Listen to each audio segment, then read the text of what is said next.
এই দেশের মাটি, এই দেশের মানুষ আমার প্রাণের মধ্যে।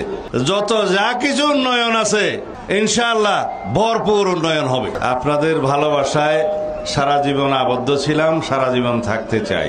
আপনাদের খেদমত করার সুযোগ আল্লাহ রাব্বুল আলামিন যদি দেন তাহলে এটাই হবে আমার জন্য জীবনের সবচেয়ে বড় পাওয়া। জীবনের শেষ মুহূর্ত পর্যন্ত এই দেশের মানুষের সেবা করার তৌফিক আল্লাহ রাব্বুল আলামিন প্রদান করুন, এই মোনাজাত করি। পেকুয়া উপজেলার আমার নির্বাচনী প্রচারণার শুরুতেই আমি এই জায়গায় দাঁড়িয়ে আপনাদের সাথে কথা বলে আজকে শুরু করছি। এখান থেকে যে শিলকালী হয়ে, বারোবাকিয়া হয়ে, টৈটং হয়ে, রাজাখালী হয়ে, তারপরে পেকুয়া, তারপরের দিন আমরা পেকুয়া, মংনামা, ওজানটিয়া হয়ে 2 দিনে নির্বাচনের পুরাদমে কার্যক্রম যখন শুরু হবে তখন ইনশাআল্লাহ আরো বিভিন্ন জায়গায় একদম ঘরে ঘরে যাওয়ার চেষ্টা করব যতটুকু আল্লাহ তৌফিক দেয়।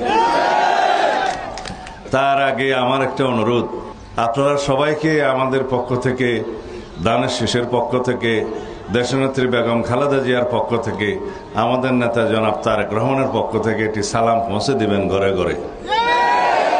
দিবেন তো? সবাইকে দানের শীষের পক্ষে সালাম পৌঁছে দিবেন। আমার নেত্রী, দেশনেত্রী বেগম খালেদা জিয়ার সুস্থতার জন্য সবাইকে দোয়া করতে বলবেন। আমাদের নেতা জনাব তারেক রহমানের পক্ষ থেকে সবাইকে সালাম পৌঁছে দিবেন। 2 নম্বর, আমাদের জন্য সবাইকে দোয়া করতে বলবেন। আমরা সবার দোয়া প্রার্থনা করছি। দানের শীষের পক্ষে একটা ভোট প্রার্থনা করবেন। 2 হাত তুলে ইনশাআল্লাহ। এই দেশের মাটি, এই দেশের মানুষ আমার প্রাণের মধ্যে। আপনারা জানেন ইনশাআল্লাহ আগামীতে জনগণের সমর্থনে আল্লাহ রাব্বুল আলামিনের অশেষ রহমতে যদি বিএনপি রাষ্ট্র পরিচালনার দায়িত্বপ্রাপ্ত হয়, সরকার গঠন করে, তাহলে এই পেকুয়া চকরিয়া যত যা কিছু উন্নয়ন আছে ইনশাআল্লাহ ভরপুর উন্নয়ন হবে। আমি একটা একটা করে নাম ধরে বলতে গেলে বহু সময়